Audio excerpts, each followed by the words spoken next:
Mekelle, the capital city of the Tigray region in northern Ethiopia, thousands of internally displaced people have arrived here in the last 3 months. They are fleeing a war between government troops, Eritrean forces and local militias on one side, and the Tigray People's Liberation Front on the other. The conflict has devastated the local population. Hundreds have been killed in massacres, thousands have fled, and countless women and girls have been violently raped. I am one of the first foreign journalists to reach Tigray. At Mekelle's Eider Hospital, doctors are overwhelmed by the number of rape victims seeking help. They say rape is being used as a deliberate weapon in this war. Now you're seeing many cases of rape daily in relation to the war. Yeah, where it's a dramatic increase in the number of cases. Almost all of them, they tell you that they are raped by soldiers. Victims of rape go to the Center for Women and Children within the hospital. Sister Mulu is the first point of contact. Since the war, how many patients have you seen roughly? Roughly 260. 260? Yes. In this clinic alone? Yes, since the war till now. Now? They are not knowing the person who raped, but it's as a group. They get many diseases. They acquire many diseases like HIV, like hepatitis, like STI. The women who reach the center often have serious physical wounds. A warning, the stories that you are about to hear are incredibly distressing. እሺ ሮማይነሽ همي تحنا تخي همي نخي እንታይ ትገርመጽ ይኽላብ ዘይ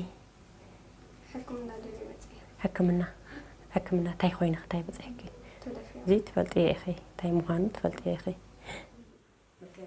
ገዛ ባል ዝኾነ ሰዓት ኔራ ገዛ ንጽአው ኔርና ዝውሰድና ህፃን هو ገዳን ገዛ ኔርና ካው መስለና ንሰራቱ መጀመሪያ هو ካው ንሳቦያ ወይማ ሰው ወዲያ ቦይታ ካው አና አስተዓንቀፈት መስሉኒ ና ፍሬ ኸይደ ድሕረ ሂጅ ነይድሃው ካው ዝሓደ ካስዑ ጽፈት ወይኒ ካው ንሶም ጉዳይ እንደፈሉ ማለት لا قتلوا ما لا أخذ فيرك هندي سويهم دفرق خلتصة.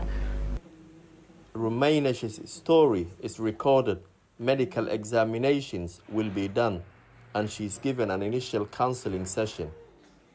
But this is one of the only hospitals still open in this region.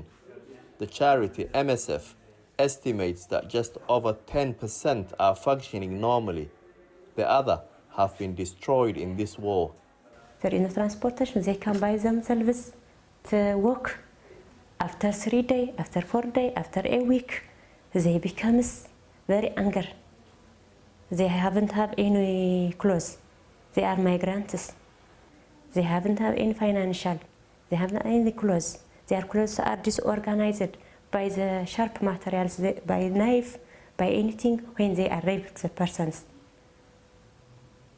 They cry with them in this center. They become damaged our minds. This is not, this is heavy to understand. Nobody feels safe even in this hospital, which is guarded by government forces. 2 weeks ago, a medical student was raped by soldiers in this compound as she walked from the library to her classroom.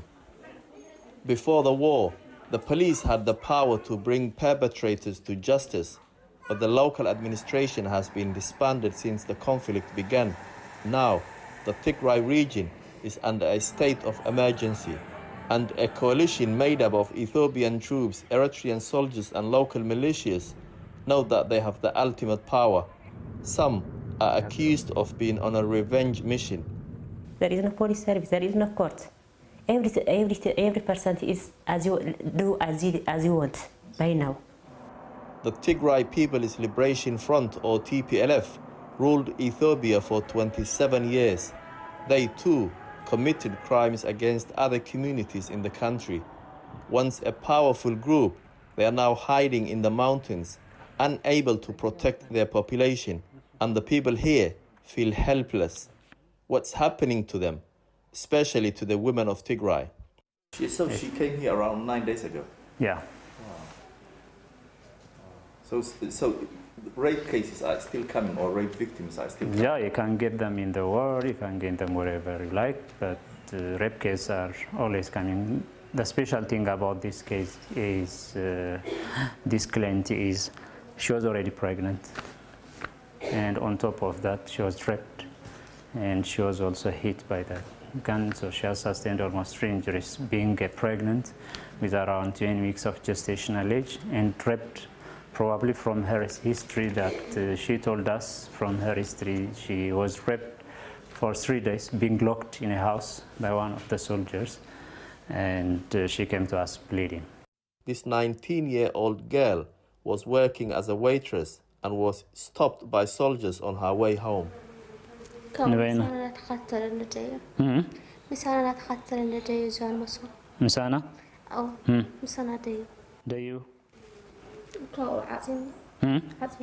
أبي وسيدك نبت جزاتي دي أب جزاتيك أبت ترى روسم سولهم دي أبت مسوي تقادي ويسنلي وخودي لها نعزازات أو دفرني أراك مع التغني كأو مسكان فوق أجرح حد سواد نودك أجرح حد سواد يقفتنا بالوبري كأو وطيان وطي خاملي تخيا بصوت أخاو بكلاش وعين مهتن بكلاش وعين مهتن كتوات مسؤول خدي دم مسفسن أو دول لحدا تايلو مع صديل. When he realized that she is bleeding, he called another soldier and he ordered him to take her and throw her on the road. Many of the victims are too traumatized to go back to their families. They fear the attackers will go after them. A refuge away from the hospital is for those women who have lost everything, who cannot return home.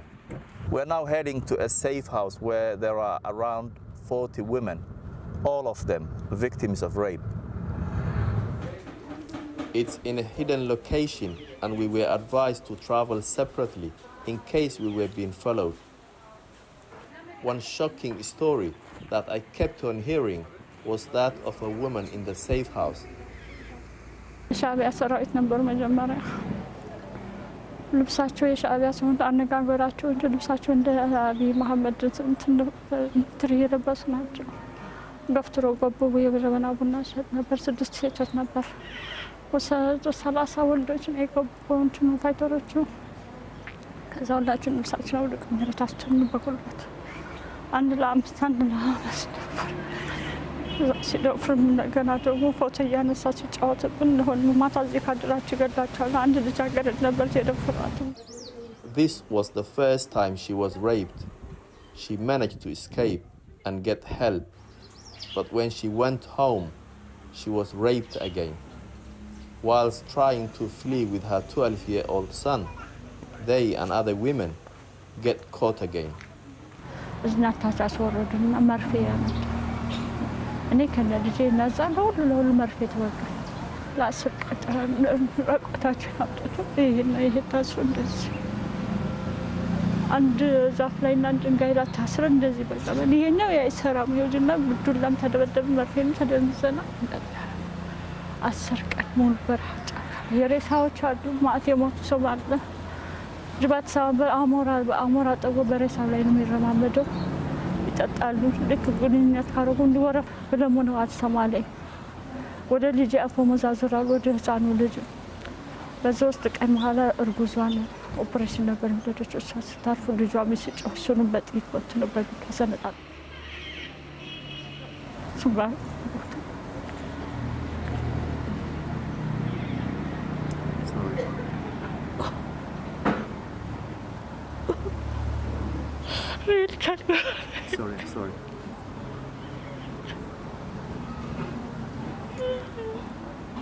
Sorry.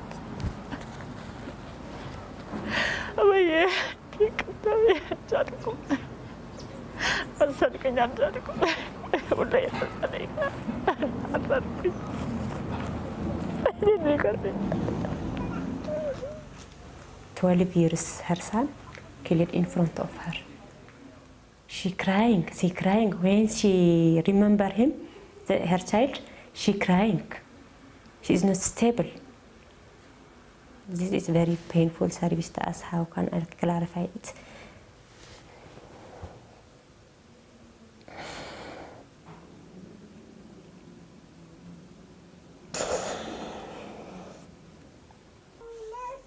For every woman who manages to get help, there are 20 or 30 more she talks about who haven't been able to make it to a safe place. The innocent victims of a war who feel abandoned not just by their country, but by the international community. That report produced by Jamal Osman and Amir Amane Kiaro, Elias Tefaye and Daniel Araye. And if you've been affected by the issues in this report, you can go to channel4.com/support. Tonight, in a statement, the Ethiopian embassy has said that they remain deeply concerned by allegations of the use of rape as an instrument of war. The government also maintains a zero-tolerance policy towards rape and sexual violence. It goes on. The government of Ethiopia has taken concrete steps to address any human rights abuses that have occurred within the context of the conflict triggered by the TPLF, and also welcomes international assistance to undertake further investigations, and welcomes the possibility for collaboration on potential joint investigations with relevant human rights bodies. That was their statement. Now, this terrible conflict has inevitably led to a refugee exodus. We're joined now from the Sudan-Ethiopia border by CNN senior international correspondent Nema El-Bagir. Nema, you've also heard, I wonder if you've also heard the kind of accounts that we saw in Jamal's report, and are people still fleeing across the border? We've certainly heard similar stories with regards to the perpetrators. This allegation that Eritrean soldiers, Amhara militia, the Fanu, also another Amhara militia have been involved with this. And also the sense that the women have that this is very, very intentional, that the pathology behind this isn't about rape as a tragic consequence of war. Definitely that they feel this is about rape as a weapon of war. One of the women whose stories was relayed to us, because even here in Sudan, Matt, women are very, very afraid. This was relayed to us through a doctor, said that when she was raped repeatedly by Ethiopian soldiers, she says she was told that her blood was being purified, that she was being Amharized. The Amhara, of course, another ethnic group involved in that conflict in Ethiopia. And for those who are familiar with what happened in the former Yugoslavia, with what happened in Darfur, which I covered, that has chilling overtones, that just a very similar feeling that these women aren't just part of a conflict to push the Tigrayans off the land. This is about erasing Tigray and the Tigrayan identity and the Tigrayan bloodline, which is one of the hallmarks of genocide. The sadness is that those stories are now even being stifled from reaching the world through one of the last safe havens, which was the passageways through here to Sudan. Back in December and November, thousands of refugees made their way here. A couple of days ago, we were told 12 made it. Today, 5 to 6. And we understand, not just from the refugees, but also from contacts within the Sudanese military, that is because there is a concerted effort by the Ethiopian military to block these refugees from safety and to keep their stories the other side hidden away in Tigray, Matt.